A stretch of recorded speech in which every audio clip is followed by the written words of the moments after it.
Hello, good morning. This is Terrell here. I got a big burn on my head. It's not chocolate. This video is going to be different, completely different.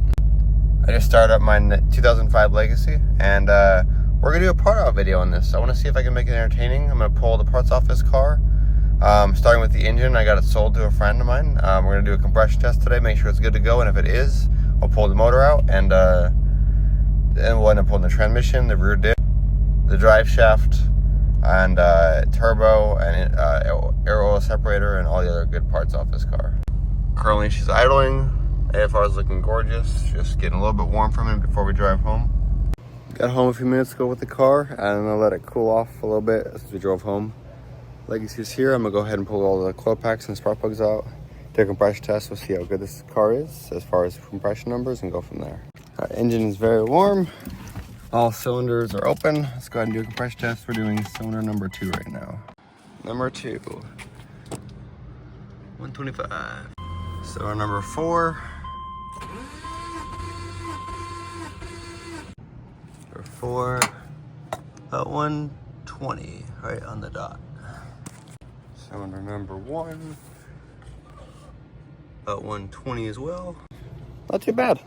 Wasn't an IAG built. It was built by a company in town, but I think 5 PSI on one, the other ones are the exact same. Pretty healthy motor. All right, it is officially going to be first day of teardown on this Legacy. You already saw the compression test. Confirm that the buyer wants to come get it. 1 second. Sorry about that. But I'm going to go ahead and tear this engine out. Start with the intercooler stuff. Drain the coolant. Get all the bell housing bolts off. Downpipe off, and start getting this thing all torn apart. So I can part this thing out. It's like a normal Legacy right now, and it should look like a completely empty chassis when I get done with it.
I didn't record as much as I wanted to, but downpipe's off, bell housing bolts are all off.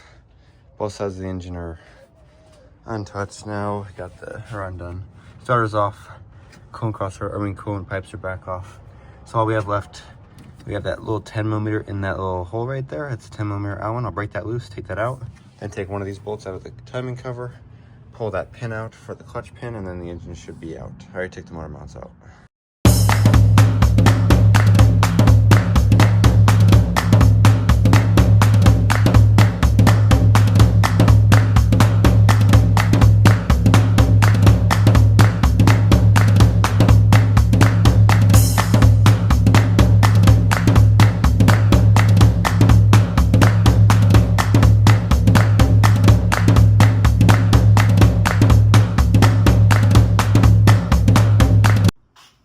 Motor's out on the ground. I'm gonna get the intake manifold off, the turbo off, the clutch off, the timing covers off so we can inspect the belt, make sure there's no leaks for him.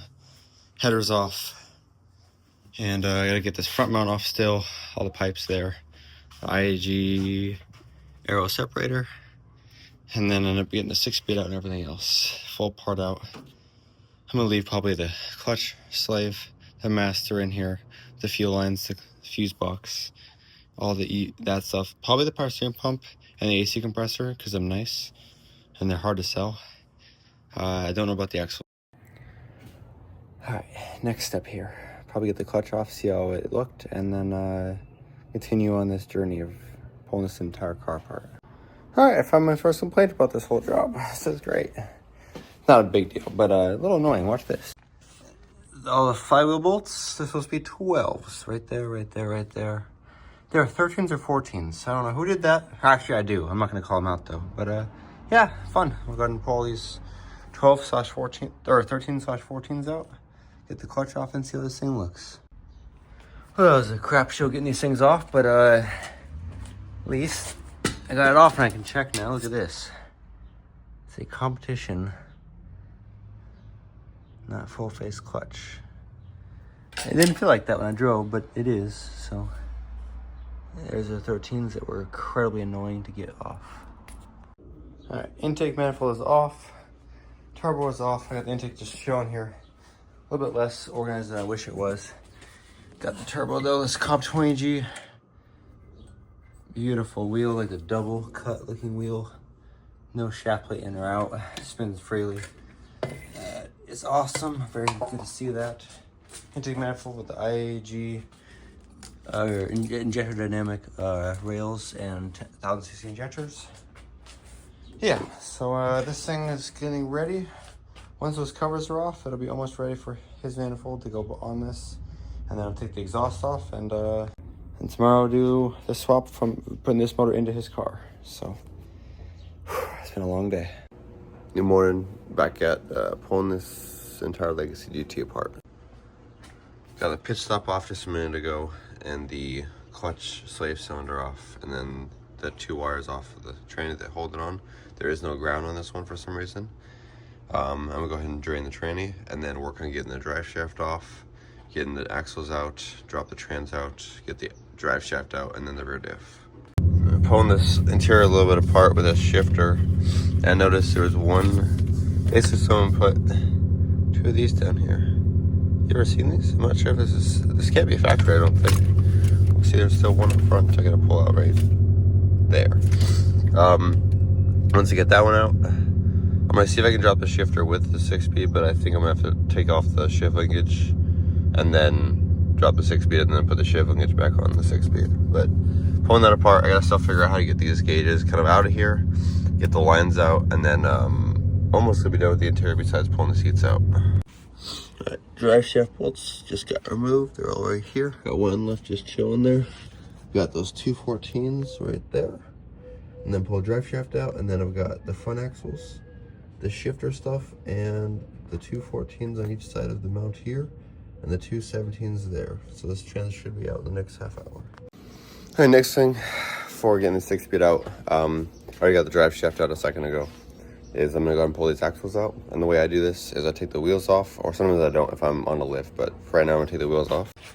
Come down here and look at this guy right there, that bolt. I usually take this out and then I pop the arm down, and then that way I can pop the axle out, pull this entire control arm forward, or I guess towards me, and the entire axle should pop out. And if that bolt doesn't either come out, or if it's really stubborn, sometimes I'll take the bottom here off, but usually I just take this bolt out of this ball joint, pop the lower control arm off. Yeah, just like that. Both the axles are out, basically just pried against here and on top there till the ball joint popped out, and then pulled. I basically put the pry bar in next to the tranny, popped the axle a little bit, and then pulled the entire hub and knuckle like this, and the entire axle pops out of both sides. So now we should have just the shift linkage stuff on the underside.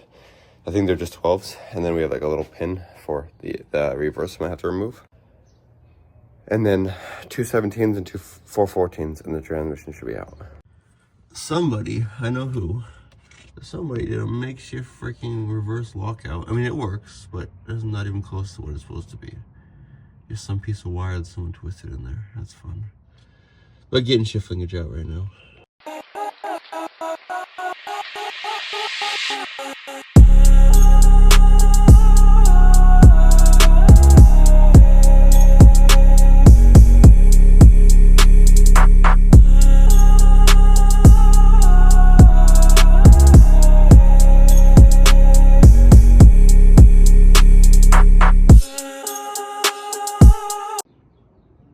And the 6-speed's out now. So next thing's gonna be differential. And then I guess probably IAG aero separator. And make sure you drain your diff before you pull the diff. Let's see how this fluid looks.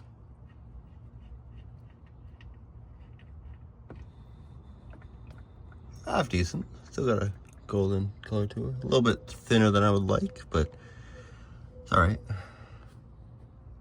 Now, this rear suspension is a little different for me. I'm kind of more used to the WRX style, which has one long bolt to the entire bottom. This has a couple different arms, so I believe I take off these two arms here. I'll show you. I think I'm gonna take off this arm that controls tow, and then this lower control arm right here. And then I think the whole thing should be able to move so I can get the axle popped out of the diff, but we'll find out here soon.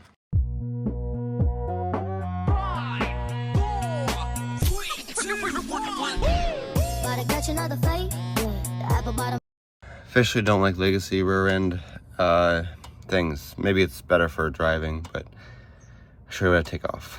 I take off this control arm, upper, and the sway bar. And then the axle's out now, so I don't have to do this for the other side. I can just lower the diff a little bit and then pop the axle out and kind of slide the diff out. But on a WRX, that's one long bolt through all this stuff for these control arms, and you take it out. This has 1, 2, 3, 4 different bolts, and then it comes out. It's at least out, but a little more annoying there. I hit record and then it somehow stopped the video right away, unfortunately. So didn't get a record of pulling the diff out, but the diff's on the ground in front of me. Took a lot longer than I expected. Those two on the sides were very tight. The diff's out. So the whole 6-speed package is basically out unless someone wants the axles. At least it's all out. The shifter is right there. Now I gotta pull, I guess, aero separator out unless this guy really wants it for the rolling shell thing. And yeah, she's about there. I mean, Matt pulled the fuel pump out and then I gotta get the seats out. It has been a day so far, but she is 90% powered out. A couple small things like power steering pump and AC that I don't know if this guy needs. Power steering lines as well for a friend of mine, and maybe the starter. Otherwise, the engine bay is done. Looking like this right now. Nice and torn apart. See all the way through the end because there's no diff. I gotta still pull that axle back, cap back off. The interior now looks like this. No seats, except for I'm trying to figure out how to get that back seat off still. I've a guy interested in this, the heated seat part, so I gotta see if he actually needs that part or not yet. But gauges are all out, everything's out, the steering wheel's still there. Been a long day. And the SCI just got dropped off. She's right there, so I gotta move that to right there, that to right there. First initial look at this block. Said it was cracked or something. I don't really see anything anywhere yet. Get my light on. Still hard to see, but not seeing any holes. There's oil down there. But I don't see anything yet, so we have to pull everything off and see how this block actually is. Good morning. Inside of Subaru block.